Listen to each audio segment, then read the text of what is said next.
विशेष्य, विशेषण और प्रविशेषण पढ़े थे। आज हम विशेषण की अवस्थाओं के बारे में अध्ययन करेंगे। जैसा कि अपन जानते हैं, विशेषण का अर्थ होता है विशेषता बताना।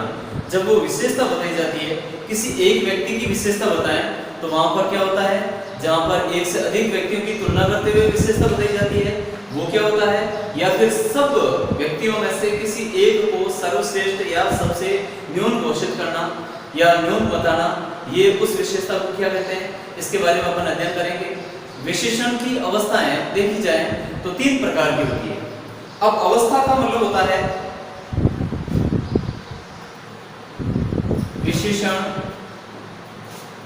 की अवस्था। अवस्था का मतलब होता है कि स्तर, विशेषण की जो विशेषता बताई जा रही है उसके स्तर कौन से रहते हैं, एक ही बता रहे हैं या तुलना करके बता रहे हैं या एक से अधिक की तुलना करके बताई जा रही है, उसे हम अवस्था कहते हैं। इसमें मुख्य रूप से गुण या दोष, गुण या दोष के आधार पर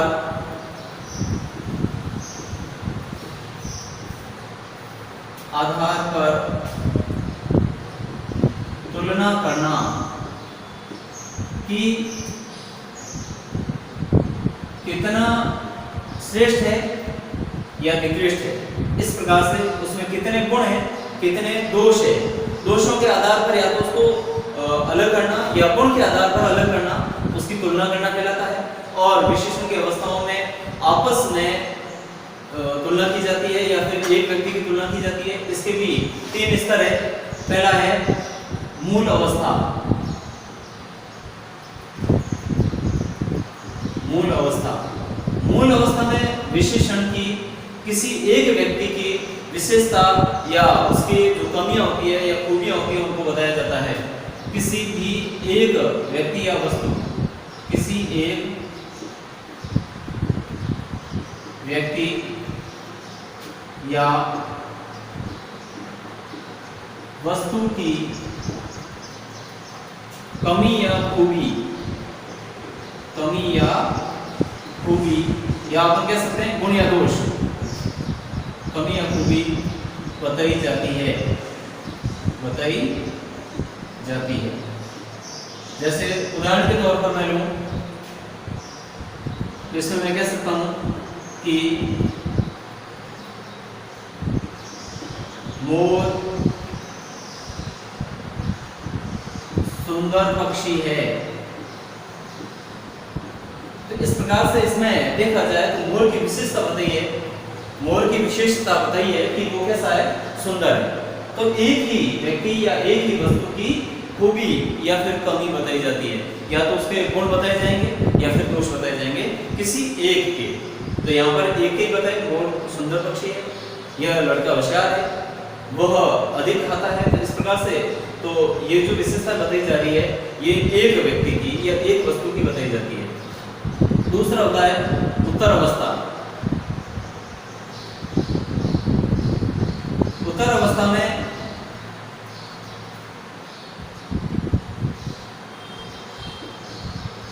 दो व्यक्तियों या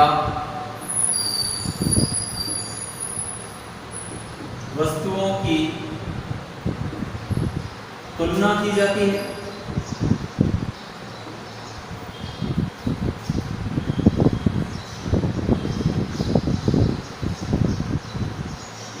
इससे पहले अपन ने पढ़ा मूल अवस्था। मूल अवस्था में दो नहीं होते हैं, केवल एक ही होता है, एक ही विशेषता बताई जाती है। जबकि उत्तर अवस्था में दो व्यक्तियों या वस्तुएं होंगी, उनकी आपस में तुलना की जाती है। तुलना करके इनमें से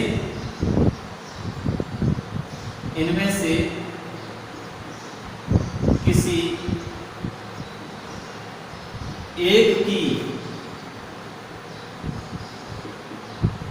अधिकता या न्यूनता बताई जाती है। या तो उसकी खूबी या कमी किसी एक की, एक या एक से अधिक किसमें? उत्तर अवस्था में।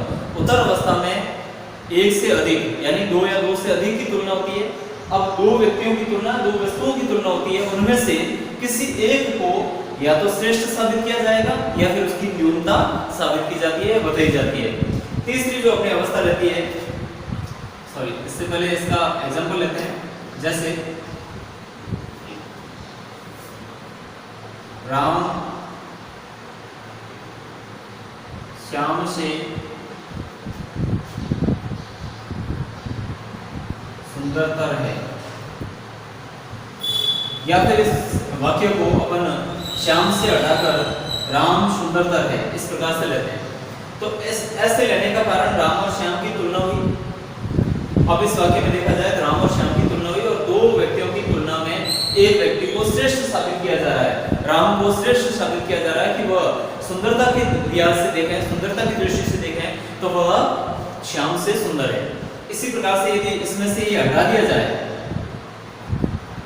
राम सुंदरतर है, तो इसमें क्या होगा? कोई ना कोई यहाँ ऑब्जेक्ट और होगा, कोई ना कोई कर्म और होगा जिससे उसकी तुलना की जा रही है। ठीक है ना? तो इसका तीसरा प्रकार है वो है उत्तम अवस्था।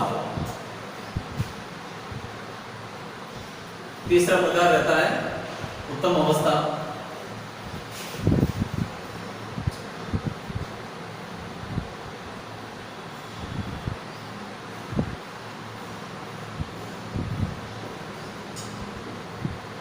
उत्तम अवस्था में भी तुलना होती है, हालांकि विशेषण की अवस्थाओं का काम भी यही होता है तुलना करना।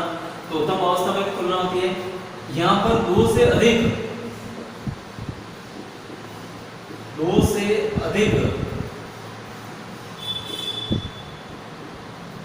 व्यक्तियों या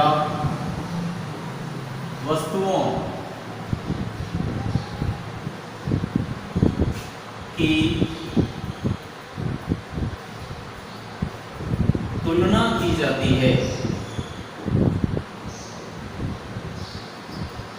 दो से अधिक व्यक्ति हो चाहे वस्तु हो, लेकिन वो दो से ज्यादा होंगे। इससे पहले अपन ने पढ़ा, सबसे पहले जो मूल अवस्था थी उसमें एक की विशेषता बताई जाती है। जो उत्तर अवस्था उसमें दो जनों की विशेषताएं बताते हैं, उनमें से एक को ज्यादा श्रेष्ठ साबित किया जाता है या ज्यादा न्यून साबित किया जाता है। और तीसरे में जो कि उत्तम अवस्था है, इस अवस्था में दो या दो से अधिक की तुलना की जाती है, लेकिन इनमें से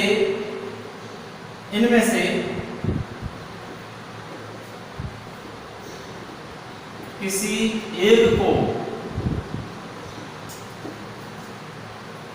एक को सर्वश्रेष्ठ साबित किया जाता है, सर्वश्रेष्ठ बताया जाता है। यही इसकी विशेषता रही है कि उत्तम अवस्था में जो जितने भी है समूह है या फिर भीड़ है, उनमें से किसी एक को श्रेष्ठ साबित किया जाएगा, श्रेष्ठ बताया जाएगा। उदाहरण के तौर पर अपन लें, जैसे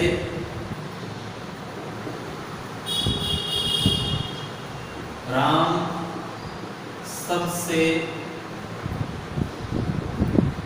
श्रेष्ठ है, या फिर इसका दूसरा उदाहरण लूं तो राम श्रेष्ठतम है। अब इन दोनों का मीन एक ही है, दोनों का अर्थ एक ही निकलता है। राम सबसे श्रेष्ठ है, सबसे श्रेष्ठ है इसका मतलब अधिक से तुलना की गई है, किसी दो से नहीं है, किन्हीं भी दो जनों से नहीं की है या दो वस्तुओं से नहीं की, दो व्यक्तियों से नहीं की है, सबसे श्रेष्ठ है। तो संसार में जितने भी व्यक्ति है उनमें से राम श्रेष्ठ है। इसी प्रकार से दूसरा राम श्रेष्ठतम है, जैसे श्रेष्ठतम लगता है इसका मतलब ये होता है कि वह सबसे अधिक गुणी है, या जिसमें कह सकते हैं अपन अधिकता सब सारी इसी में पाई जाती है। इस कारण से ये इस प्रकार से तीन अवस्थाएं होती हैं। अब अपन तीनों अवस्थाओं के किस प्रकार से जो बदले जाते हैं उनको पढ़ेंगे। कि मूल अवस्था में जो शब्द होता है वो मूल रूप से रहता है, और उत्तर अवस्था में जो शब्द होता है उसमें तर जुड़ जाता है, और उत्तम अवस्था में जो शब्द होते हैं उनमें तम जुड़ जाता है। जुड़कर इस प्रकार से तीनों अवस्थाओं की तुलना, तीनों अवस्थाओं की तुलना तीनों अवस्थाओं की तुलना, जैसे अपन यहाँ लेते हैं मूल अवस्था,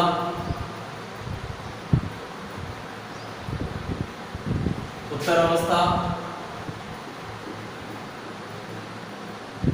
और उत्तम अवस्था।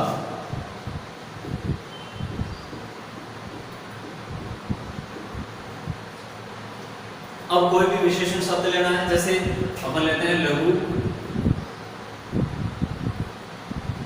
लघु मूल अवस्था है, तो उत्तर अवस्था में इसको कहते हैं लघुतर।